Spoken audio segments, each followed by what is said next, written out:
Good morning, students. Welcome to online classes. So this is physics part. Today we start a ninth lesson, force and laws of motion. In this chapter, we discussed about that what is force, effects of force, types of force, Newton's first law, what is inertia, Newton's second law, what is momentum, Newton's third law, and law of conservation of momentum. These are the topics which we discussed in this chapter. Okay, see here concept of mapping. So force and laws of motion. So force, so and then Newton's law of motion here. So in force, balanced and unbalanced forces we discussed, and Newton's law of motion, that is first law of Newton's law of motion, second law of motion, and third law of motion. In first law of motion we discussed about that inertia and mass relations, and then third law of motion we discussed about that law of conservation of momentum and action and reaction. These are the topics which we discussed in this chapter. Definition of force: any object pull or push or called as a force.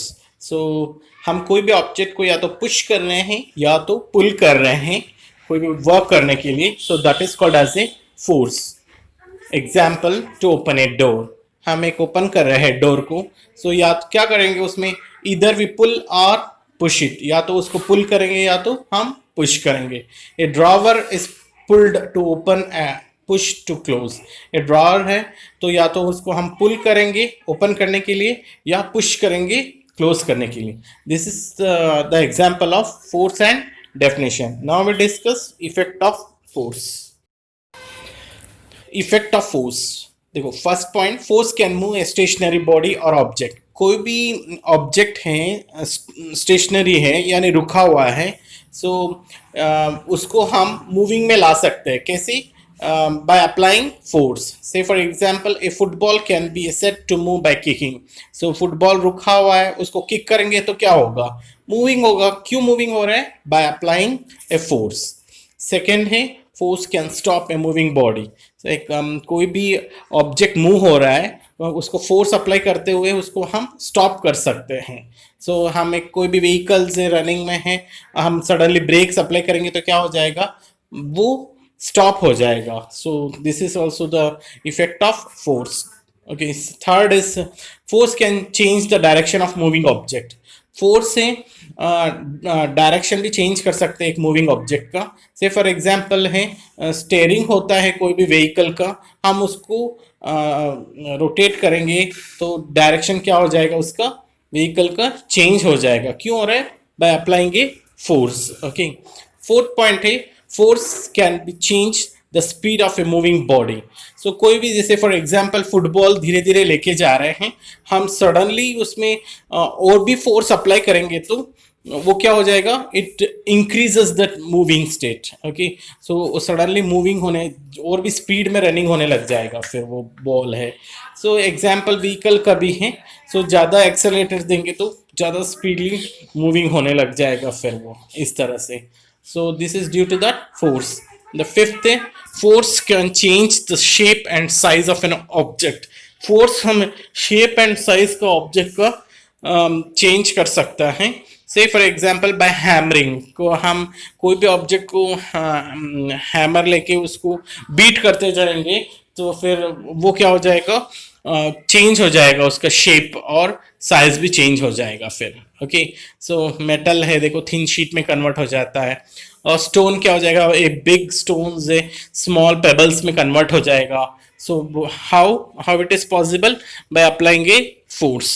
Okay, this is about that effect of force. Now we discuss types of force, that is balanced force and unbalanced force. Balanced force, if the resultant of applied forces is equal to 0 is called as a balanced force. देखो कहीं पे भी force apply करेंगे उसका resultant force क्या होगा, 0 होगा, इसी को हम बोलते हैं बैलेंस्ड फोर्स. एग्जाम्पल देखना, in a tug of war, if both the team apply similar magnitude of force in opposite directions, rope does not move in either side, This happens because of balanced forces in which resultant of applied forces become zero. यानी एक वार है, tug of war है, सो इसमें दोनों जगह oppositely work कर रहा है, फोर्स अप्लाई कर रहे हैं, सो उसमें से वो कहीं पे भी रोप मूव नहीं हो रहा है, और रिजल्टेंट फोर्स क्या हो जाएगा, जीरो होगा. This is a balanced force. Okay, second देखना, balance force do not cause any change of state of an object. Object का कोई भी स्टेट चेंज नहीं होता है. सो स्टेट यानी कंडीशंस, सो वो जैसे का है वैसे ही रहेगा, कोई भी कंडीशंस में भी चेंजेस नहीं होगा ऑब्जेक्ट का. Balance force are equal in magnitude and opposite in direction. Balance force equal in magnitude है और opposite in direction. Opposite in direction में रहता है लेकिन मैग्नीट्यूड भी इक्वल होता है. Next, balance forces can change the shape and size of an object. For example, when force are applied from both the sides over a balloon, the size and the shape of the balloon is changed. इसका क्या हो सकता है, shape and size change हो सकता है, okay, लेकिन उसके कंडीशंस है ना, जैसे स्टे है, रिजल्टेंट फोर्स जीरो ही रहेगा. लेकिन जे फॉर एग्जांपल है बैलून है, उसमें दोनों साइड से अप्लाइड फोर्स करेंगे बैलून के ऊपर, the size and shape change हो सकता है, लेकिन उसका जो कंडीशन है वो जिस प्लेस में है उसी प्लेस में ही रहेगा, वो चेंज नहीं होगा. It means the resultant force become zero. This is about that balanced force. Now we go to that unbalanced force. Unbalanced forces. If the resultant of applied forces are greater than zero, the forces are called unbalanced force. यानी हम जो भी force apply कर रहेंगे opposite direction में, सो वो greater than zero या कोई भी एक तरफ ज़्यादा फोर्स अप्लाई हो जाएगा, सो वो क्या हो जाएगा, ग्रेटर देन जीरो हो जाएगा. That is called as a unbalanced force. So ये रेस्ट से मुंह की तरफ ले जाता है फिर, लेकिन बैलेंस में रेस्ट में है जो रेस्ट में रहेगा, अनबैलेंस्ड में रेस्ट में है जो मुंह की तरफ ले जाएगा, ओके, मूवमेंट कराएगा फिर. Because of applying unbalanced forces, unbalance कर लेना, बैलेंस लिखा हुआ है, okay.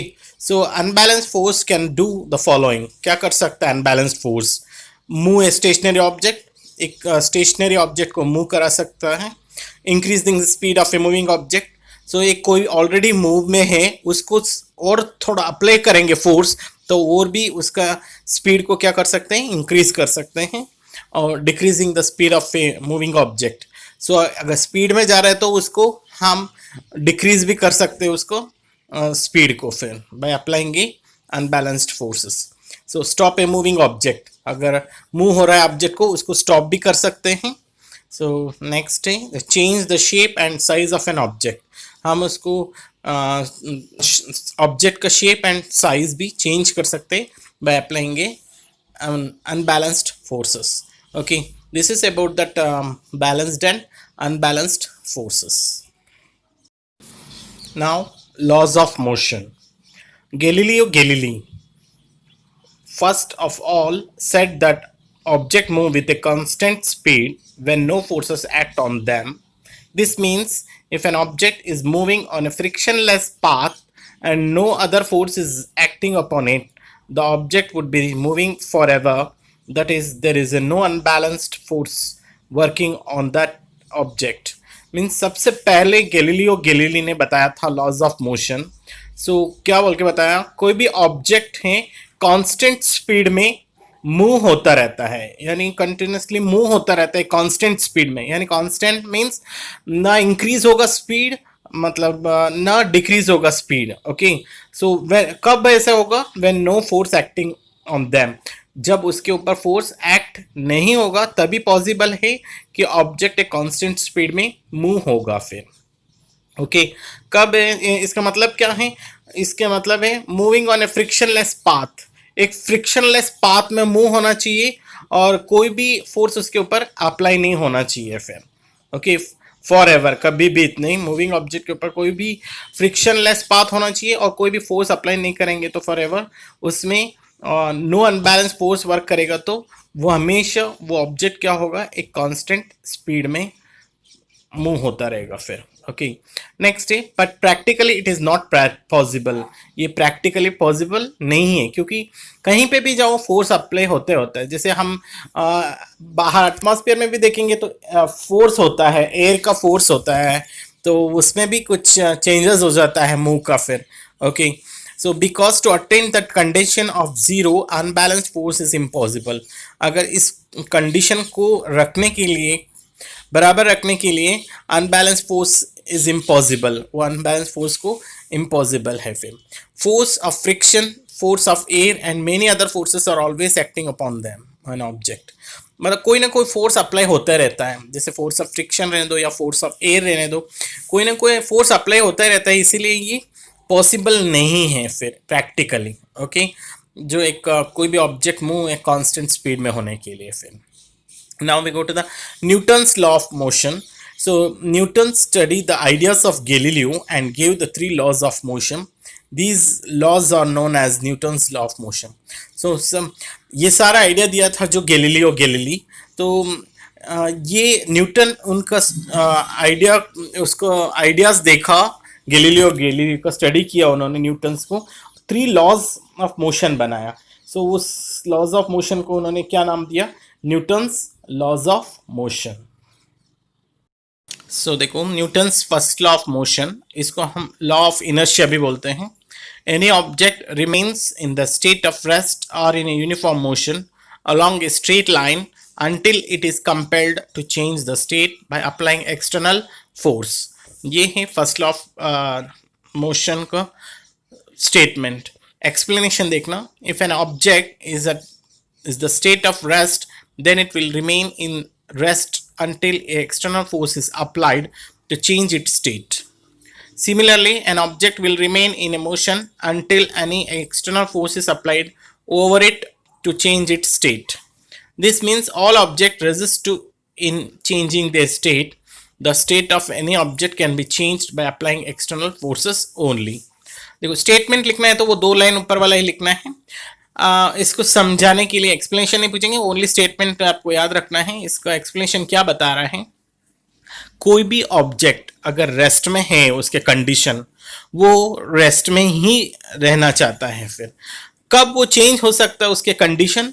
Bye applying in external force. Okay, कोई external force by the way apply हो जाएगा तो वो जाके क्या होगा, उसका स्टेट यानी कंडीशन चेंज हो जाएगा, यानी मूव होने लग जाएगा रेस्ट से फिर। या कोई भी ऑब्जेक्ट है एक कांस्टेंट स्पीड में मूव कर रहा है, कांस्टेंट स्पीड में मूव कर रहा है, तो वो कंटिन्यूसली ऐसे मूविंग करना चाह रहे हैं एक स्ट्रेट अलोंग स्ट्रेट लाइन में, तो अगर बाय द वे उसमें एक्सटर्नल फोर्स अप्लाई कर देंगे तो क्या हो जाएगा, उसका स्टेट और चेंज हो जाएगा, यानी फोर्स थोड़ा ज़्यादा अप्लाई करते क्या हो जाएगा, स्पीड भी क्या हो जाएगा, इंक्रीजेस हो जाएगा फिर। सो कब होगा ये सारे? By applying an external forces only. जब हम अप्लाई करेंगे एक्सटर्नल फोर्स तभी ये पॉसिबल है फिर। Okay, this is about that Newton's first law of motion. From the next class, we discussed about the Newton's first law of motion in everyday life. Okay, next classes से हम पढ़ेंगे everyday life में Newton's first law uses और inertia के बारे में भी पढ़ेंगे हम from the next class. Okay.